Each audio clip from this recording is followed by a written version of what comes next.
하나님 말씀 출애굽기 31장 12절에서 17절 말씀을 함께 읽도록 하겠습니다. 여호와께서 모세에게 일러 가라사대 너는 이스라엘 자손에게 고하여 이르기를 너희는 나의 안식일을 지키라. 이는 나와 너희 사이에 너희 대대의 표징이니 나는 너희를 거룩하게 하는 여호와인 줄 너희로 알게 함이라. 너희는 안식일을 지킬지니 이는 너희에게 성일이 됨이라. 무릇 그 날을 더럽히는 자는 죽일지며 무릇 그 날에 일하는 자는 그 백성 중에서 그 생명이 끊쳐지리라. 엿새 동안은 일할 것이나 제7일은 큰 안식일이니 여호와께 거룩한 것이라. 무릇 안식일에 일하는 자를 반드시 죽일지니라. 이같이 이스라엘 자손이 안식일을 지켰어 그것으로 대대로 영원한 언약을 삼을 것이니 이는 나와 이스라엘 자손 사이에 영원한 표징이며 나 여호와가 엿새 동안에 천지를 창조하고 제7일에 쉬어 평안하였음이니라 하라. 아멘. 모세가 40일 40야 동안 하나님의 산에서 성막에 대한 설계도를 받은 거죠. 그 모형을 보고 설계도를 받았고 25장 1절부터 31장 11절까지 성막과 관련된 말씀을 주셨고 이와 함께 오늘 본문에서 안식일을 지키라는 명령을 주십니다. 여기에 보면 안식일은 이스라엘과 그 하나님, 여호와 하나님 사이에 대대의 표징이다. 표징이라고 하면 신약적으로 표현하면 표적이다. 그렇게 표현할 수 있는데 나는 너희를 거룩하게 하는 여호와인 줄 너희로 알게 함이라. 말씀의 흐름이 매우 어렵죠. 정답부터 보면 이 말씀은 별로 어렵지가 않습니다. 문제는 이 구약 이스라엘 백성들은 아직까지 주님을 그리스도의 영을 받지 못했기 때문에 이 말씀에 대한 이해는 우리들과 전혀 다르다고 볼 수 있습니다. 그래서 그들은 그들의 역할을 다 해야 되는 거죠. 여기에 보면 이 안식일이라는 자체가 여호와 하나님과 이스라엘 사이의 대대의 표징이다. 그렇게 말씀하시면서 이 안식일을 영원한 언약이라 이렇게 말씀하십니다. 이것을 달리 표현하면 이스라엘 백성들의 입장에서는 이 말씀을 이렇게 이해하는 겁니다. 안식일을 지키는 한 하나님과 우리 사이에 영원한 표징이 있기 때문에 하나님께서는 우리들을 죽이지 아니하시고 우리들을 축복하시고 영생으로 인도하실 것이다 라는 그러한 믿음을 갖게 되는 말씀이 되는 겁니다. 표징이라는 이 단어와 영원한 언약이라는 이 단어가 어디에 나오는가 하면 창세기 17장에도 나옵니다.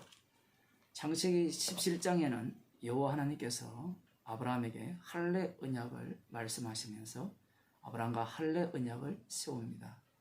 이 할례 언약을 그 11절에 보면 너희는 양피를 베어라 이것이 나와 너희 사이에 언약의 표징이니라. 13절 하반절에 보면 이에 내 언약이 너희 살에 있어 영원한 언약이 되려니와 이렇게 말씀을 하세요. 할례 언약은 이 이스라엘의 남자의 살에 있어 영원한 언약이 된다고 말씀하십니다. 그러면서 하시는 말씀이 이 할례 언약을 받지 않는 모든 남자 그러한 자가 있다면 이스라엘 백성 중에서 끊어질 것이다 라고 말씀을 하십니다. 그 이유는 그들이 여호와 하나님을 언약을 배반했기 때문이라 이렇게 말씀을 합니다. 할례 언약과 안식일에 대해서 유대인들은 특별한 의미를 부여한다고 볼 수 있습니다. 안식일 언약과 이 할례 언약의 공통 분모들이 지금 나와 있죠. 안식일도 마찬가지입니다. 안식일에 일하는 자는, 안식일을 더럽히는 자는 반드시 죽여라, 이렇게 말씀하고 계신 거예요. 이 말씀과 할례 언약을 연결시켜 보면 두 가지 조건이 만들어지는 겁니다. 여호와 하나님과 이스라엘 사이에 세운 영원한 언약, 그 영원한 언약은 할례 언약과 안식일 언약, 이렇게 말할 수 있는 겁니다. 사실은 그렇게 간단하게 이렇게 요약할 수 있는 부분은 아닙니다. 다른 율법들도 마찬가지인데 인간들이 하나님의 말씀을 대하는 방식에 있어서 항상 자기 구원 중심으로 말씀을 대하기 때문에 이러한 말씀들을 요약하고 싶은 그러한 욕망에 사로잡히게 되는 겁니다. 율법 하나만 범해도 다 범한 것이 되거든요. 그러니 안식일을 지켰다고 해서 율법을 다 지켰다라고 할 수 없는 겁니다. 물론 성령을 받지 못한 자들은 율법 하나를 범한다는 의미 자체를 알지도 못하겠죠. 사도 바울이 예수님을 만나기 전에 자기는 율법의 의로는 흠이 없는 자라고 이야기를 했잖아요. 주님이 찾아오시지 않는 이상, 십자가의 영을 받지 못하는 이상은 말씀을 깨달을 수가 없는 겁니다. 이스라엘 백성들, 예수님 당시에 유대인들은 안식일을 열심히 지켰습니다. 물론 할례 언약은 기본이죠. 할례 언약을 받은 자로서 그들이 안식일을 지키는 이유는 말씀대로 믿기 때문에 그래요. 특별히 영원한 언약이라고 말씀하신 부분이 별로 많지 않거든요. 심지어 오늘날 예수 믿는다고 하는 사람인지 아닌지도 모르겠지만 안식일을 지키는 사람들이 적지 않죠.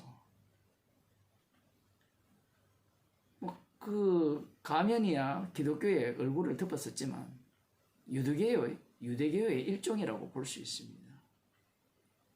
유대교의 일종이라는 것은 결국은 그들이 안식일을 지키고 예수님도 믿고 유월절도 지키고 무엇을 행한다는 자체가, 그 모든 것들 자체가 자기 자신의 구원을 위한 것이라는 거죠. 그러한 자들에게 십자가 복음은 가장 먼저 제거해야 되는 복음입니다. 그래서 이 안식일을 지키는 그들에게 십자가 복음은 들을 수가 없는 거예요. 요한복음 5장을 한번 보겠습니다. 요한복음 5장에는 예수님께서 베데스다 목가에 있는 38년 된 병자를 고치신 사건이 나옵니다. 이 말씀을 보게 되면 참으로 흥미로운 부분이 나오는데요. 이 사람이 물이 동할 때, 천사들이 내려와서 물이 동할 때 가장 먼저 들어가는 자가 병이 낫는다라는 그러한 어떤 목격도 했고 그러하다라는 것을 지금 말하고 있는 거예요. 그런데 예수님께서 그에게, 그러면서 이 사람이 예수님께 이렇게 말하죠. 나를 물에 넣어줄 사람이 없어 내가 가는 동안에 다른 사람이 먼저 내려가나이다. 예수님께서 먼저 이 사람에게 질문을 했습니다. 네가 낫고자 하느냐? 예수님께서 이렇게 질문하신 이유는 이 사람의 관심은 딱 하나예요. 낫고 싶은 것. 하나님이 계시다면, 하나님께서 천사를 보내주신다면 나를 낫게 하셔야 된다는 게 이 사람의 관심사입니다. 달리 말하면 온 우주의 모든 만물들이 나를 위해 있어야 된다는 것이 이 사람의 입장입니다. 가난해서, 찢어지게 가난해서 돈이 없는 사람은 자신을 위해서 돈이 있어야 된다고 생각하는 거죠. 그 찢어지게 가난하게 하신 것이 십자가를 위한 것이다 라고 하면 버럭 화를 낼 겁니다. 이 낫고자 하는 간절한 소망을 갖고 있는 이 사람도 별반 다르지 않겠죠. 낫고자 하느냐? 낫고 싶습니다. 물론 상대가 누군지 모르죠.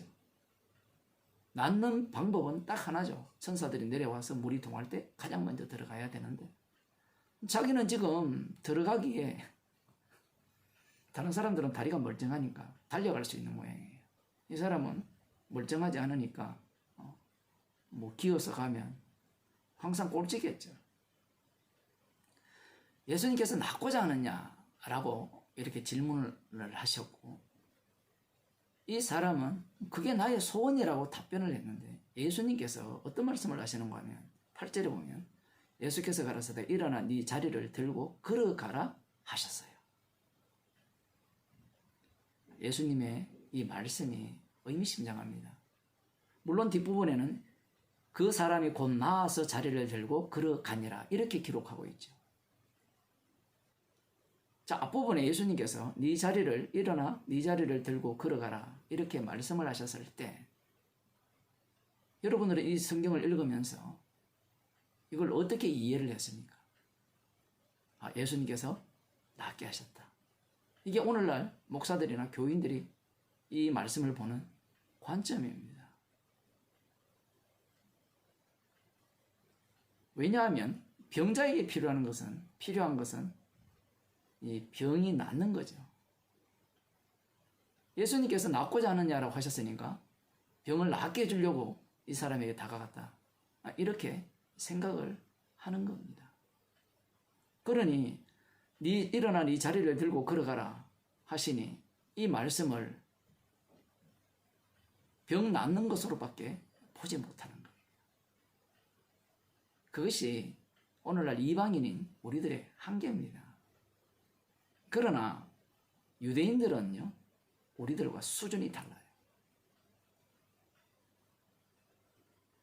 어느 정도 수준이 다른지 한번 들어가 봅시다. 그 사람이 일어나 자리를 들고 걸어갔어요. 나았으니까 그렇게 걸어갔겠죠. 그런데 그날이 안식일이었습니다. 안식이라는 이 말씀을 보게 되면 예수님께서 일어나 네 자리를 들고 걸어가라라는 이 말씀이 어떤 의미인지가 분명해집니다. 예수님은 안식일을 위반자가 되는 겁니다. 앞서 우리가 출애굽기 31장에서 살펴봤지만 안식일을 범하는 자는 죽여라고 하죠. 그렇다면 예수님은 이 사람을 통하여서 안식일을 범한 자가 되기 때문에 죽임을 당해야 됩니다. 지금 예수님께서 낫고자 하느냐? 예, 낫고 싶습니다. 네 자리를 들고 일어나 걸어가라. 라고 하니까 이 사람은 자리를 들고 걸어갔어요. 나왔어요. 그게 얼마나 신이 나겠습니까? 물론 그가 할 일을 해야 되는 거예요. 예수님께서 이 땅에 오신 이유는 아버지의 뜻을 이루기 위해서 오셨어요. 이걸 달리 표현하면 아버지께서 하시는 일을 아들이 하기 위해서 오신 거예요. 십자가에 못 박혀 죽기 위해서 오셨습니다. 그 십자가에 못 박혀 죽으시는 분이 바로 부활하셔서 온 우주의 심판주가 되시는 겁니다.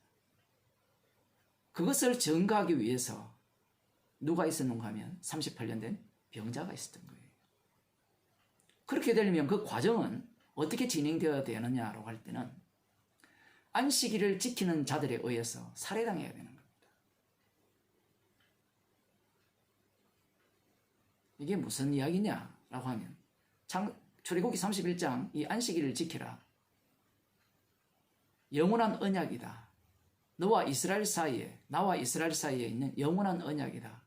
이렇게 말씀하신 이 전체 내용이 유대인들은 자기들을 위해서 주신 말씀이라 생각하는 거예요. 그런데 그렇지 않아요.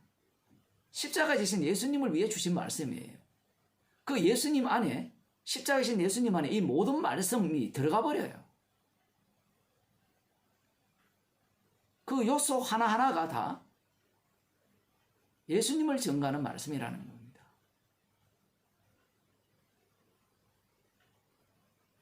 세상 자체를 하나님께서 창조하시고 7일째 쉬셨다고 하잖아요. 그 시심은 깨기 위한 시심이죠.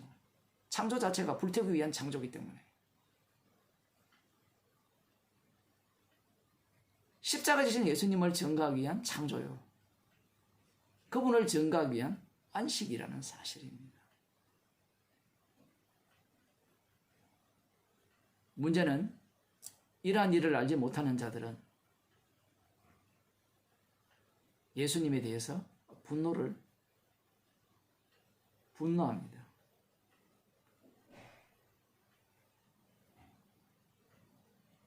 여기에 보면 안식일인데 네가 자리를 들고 가는 것이 옳지 않다라고 지적을 합니다. 이 지적은 옳은 지적입니다. 율법대로 지적한 거죠.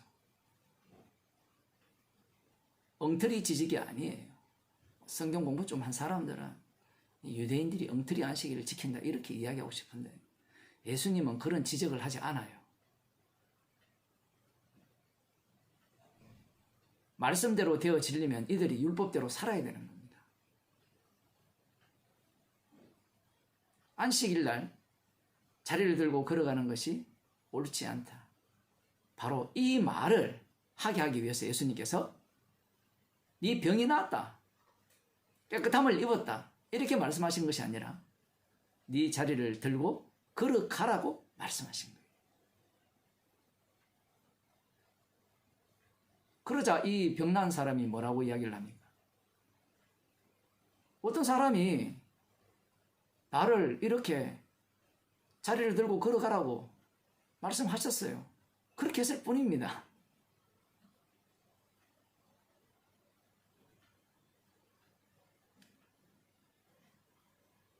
이후에 예수님께서 그 사람을 만나셔서 더 심한 것이 생기지 않게 다시는 죄를 범치 말라 이렇게 말씀하신 이 사람이 유대인에게 가서 자기를 고친 이는 예수라 이렇게 전했습니다. 지금 이 병고침 받은 사람이 하는 일이 누구의 일입니까?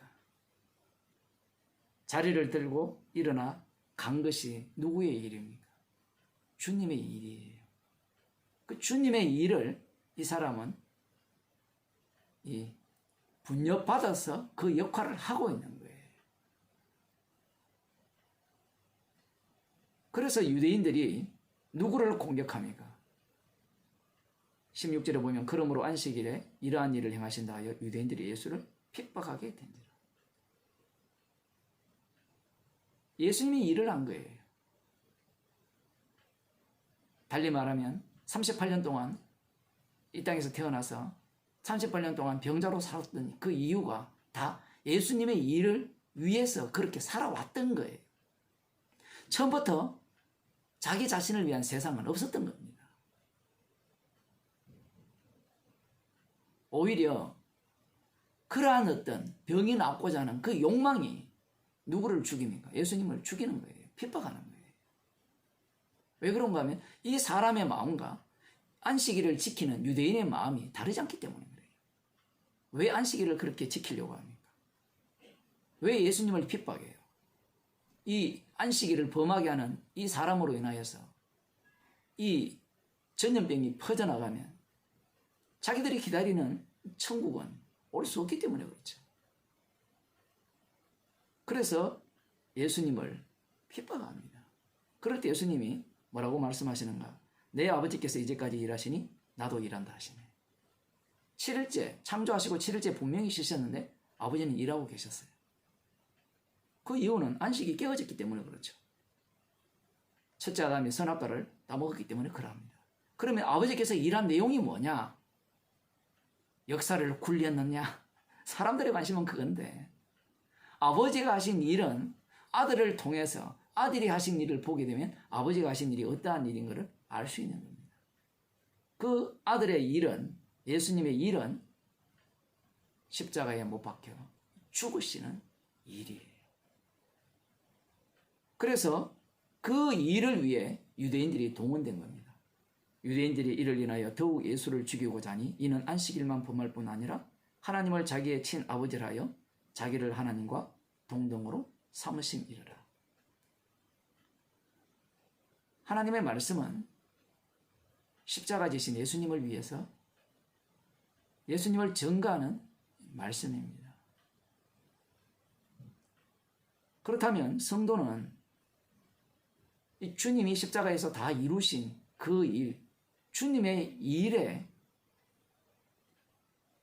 포함된 자로서 그 각자의 역할, 기계로 표현하면 부속품들이죠. 그 성도가 하는 모든 일들은 십자가에서 다 이루신 주님의 일을 증거하는 그 역할을 감당하는 겁니다.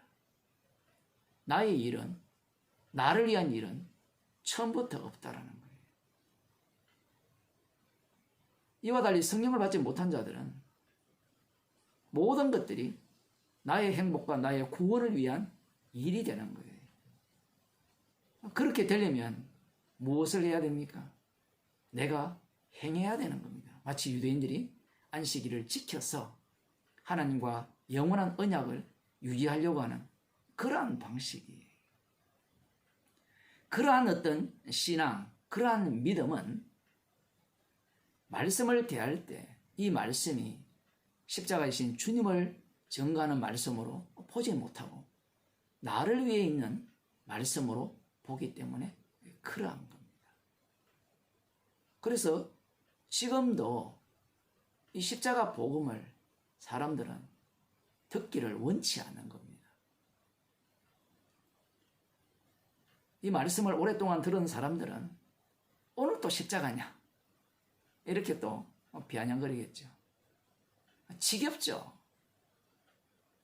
그런데요, 희한한 것은 이 인간들은 자기를 위한 일에 대해서는 지겨움을 몰라요. 그것이 바로 악마에게 속했기 때문에 그렇습니다. 주님께서 오늘도 우리들을 새롭게, 새로운 마음을 주시기 때문에 오늘도 말씀 앞에 우리는 새로운 피조물로 만들어지는 겁니다. 기도하시겠습니다. 하나님 아버지, 나를 위한 세상이고 나를 위한 말씀에 대해서는 지겹지도 않고 날마다 새롭게 다가오지만 이 복음은 지겹고 새롭지 않다라고 느껴질 수밖에 없는 그러한 죄인들이지만 주께서 오늘도 저희들에게 십자가 사건 속으로 저희들을 인도하셔서 새로운 마음과 새로운 피조물로 만들어주심을 감사하는 주의 백성이 되게 하여 주옵소서. 나를 위한 세상이 아니라 주님의 죽으심만을 증거하는 세상임을 날마다 저희들을 가르쳐 주시고 인도하여 주옵소서. 예수님의 이름으로 기도드리옵나이다.